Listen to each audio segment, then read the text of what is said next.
American president boldly proclaimed a respect of liberty and the freedoms expressed in the Constitution of the United States. We should give particular attention to the needs of those countries which share our view of the world crisis. Our view of the world crisis is that countries are entitled to national sovereignty and independence. That is all we have ever suggested. That is the purpose of our aid, to make it more possible. Now, if a country has ceased to choose national sovereignty or cease to choose a national independence, then, of course, our aid becomes less useful. Well, take a look at who is steering the ship today.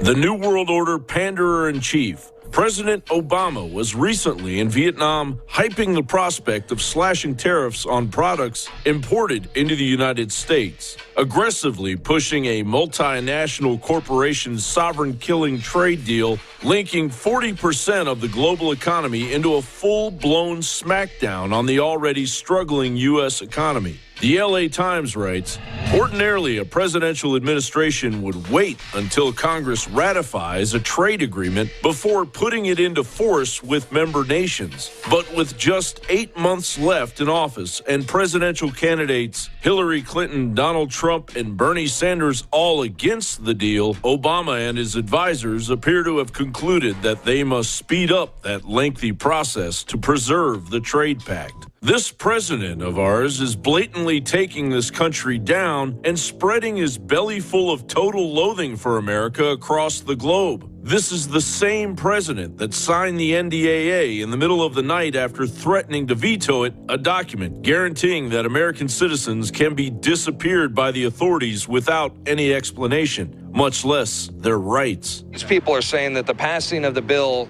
basically it means to them that the Rubicon has been crossed, that this means America will become complete and possibly irreversible totalitarian military state. Well, then our only hope is some defective armed force members. I think that's our only chance, is the military needs to enforce our Constitution, and our congressmen are trampling over the rules that were established over 200 years ago.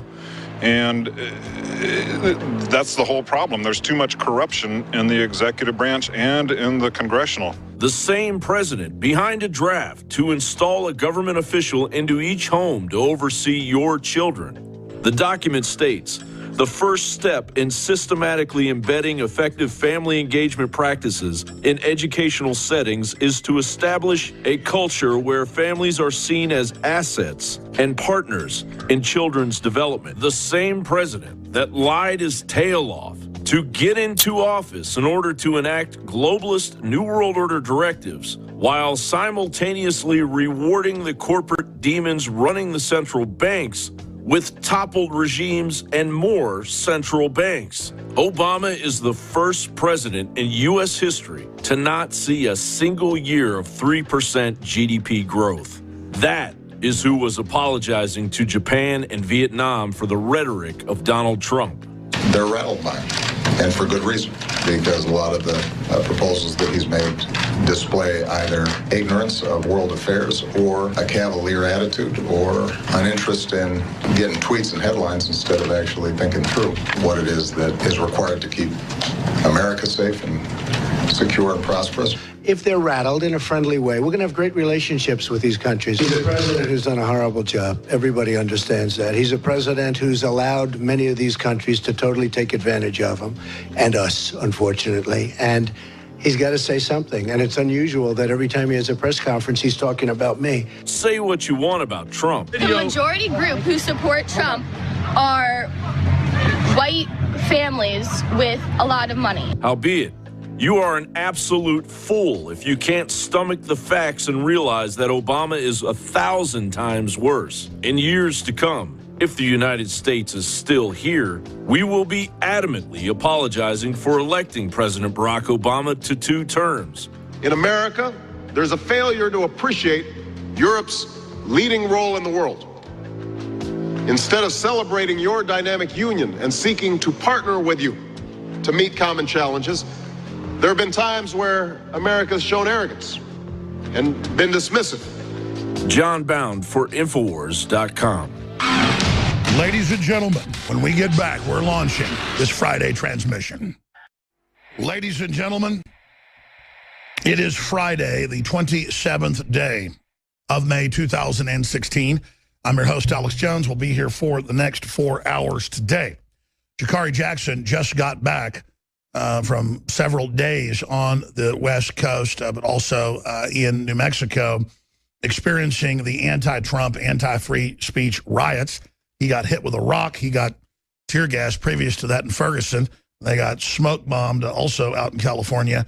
He's going to be popping in at the bottom of the hour while Ben Garrison, the famous, extremely famous, he's one of the top political cartoonists in the last century, really, syndicated around the country. They've been trying to censor him as of late, saying he's racist for criticizing Barack Obama. And, of course, he did a cartoon last week showing the first lady, the first tranny, according to Joan Rivers, Michelle Obama, looking like a man versus the new first lady that's coming down the road, hopefully. That's Donald Trump's wife. Political cartoons have always made fun of how people look and exacerbated flaws. I mean, I've been made to look like everything you can imagine in political cartoons. In fact, they've done many political cartoons for whatever reason where I'm a woman, whatever. You know, this is all just part of political satire, but they're trying to act like that's illegal, that's wrong, that can't be done. And that ties into an article out of Germany. Fines for online speech can run into the thousands of euros. It's happening. Arrest.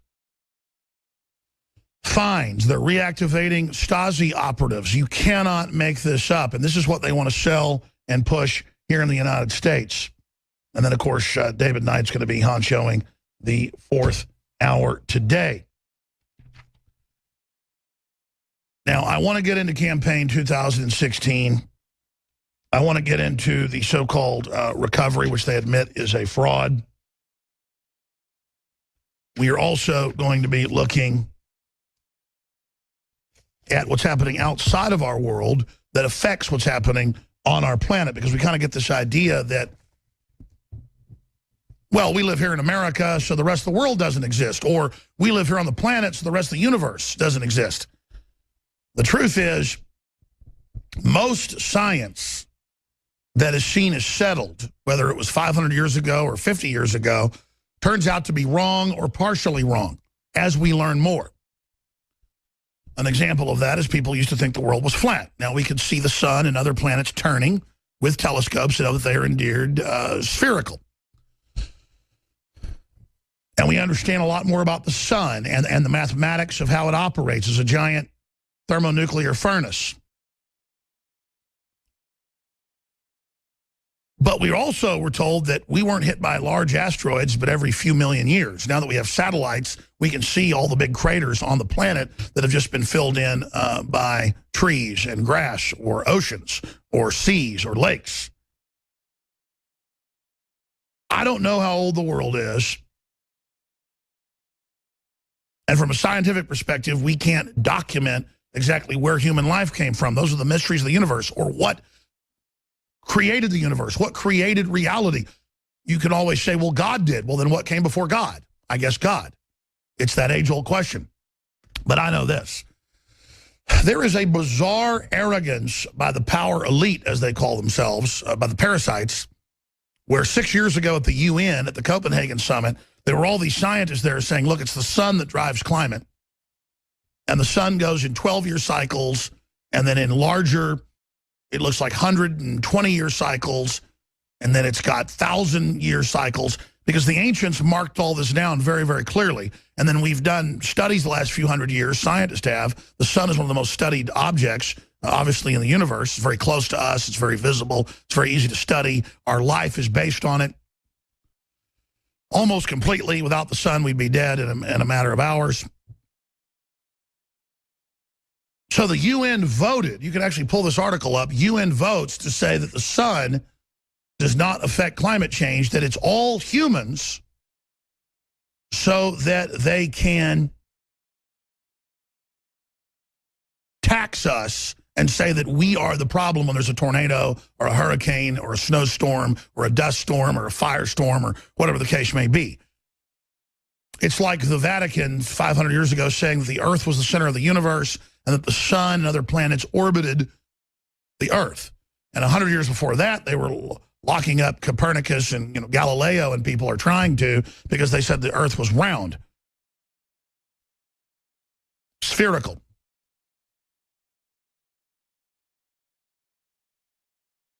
But now there is new video out shot by NASA, and this was also observed by amateur astronomers.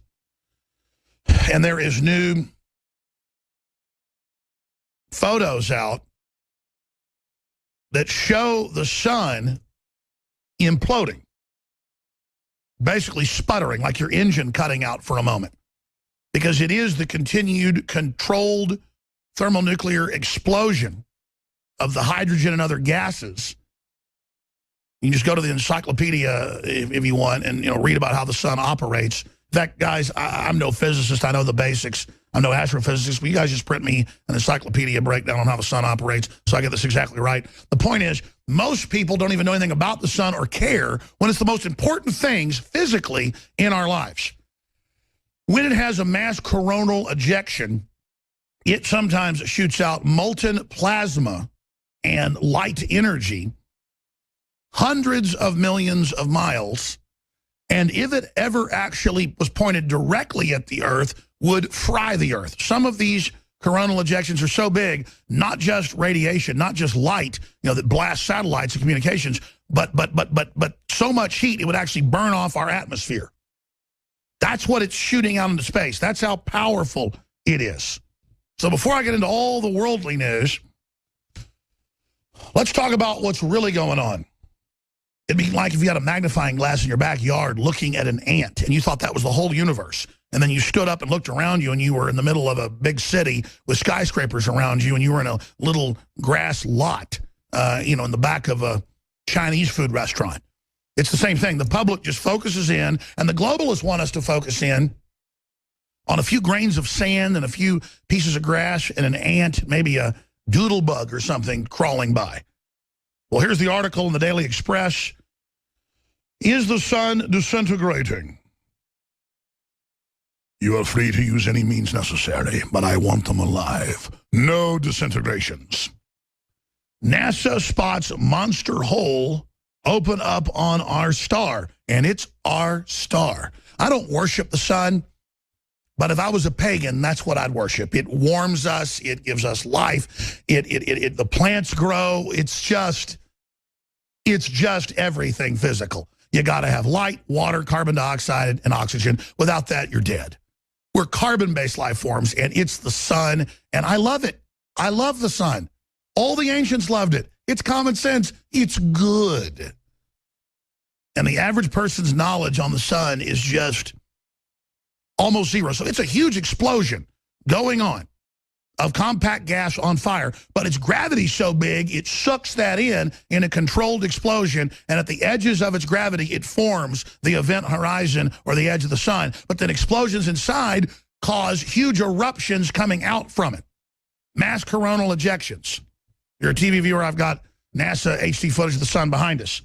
And man, this new footage and these new photos show, it looks like a good 20–30% of the sun implodes in and goes what looks like dark matter, where the light's not even escaping. It goes dark red, which means it's not even as hot as the white hot. And the scientists are saying it looks like it was losing its combustion. It was losing its stability. And folks, when suns start to do this, they either shrivel up and form red dwarfs, white dwarfs, black dwarfs, depending on what type of sun they were.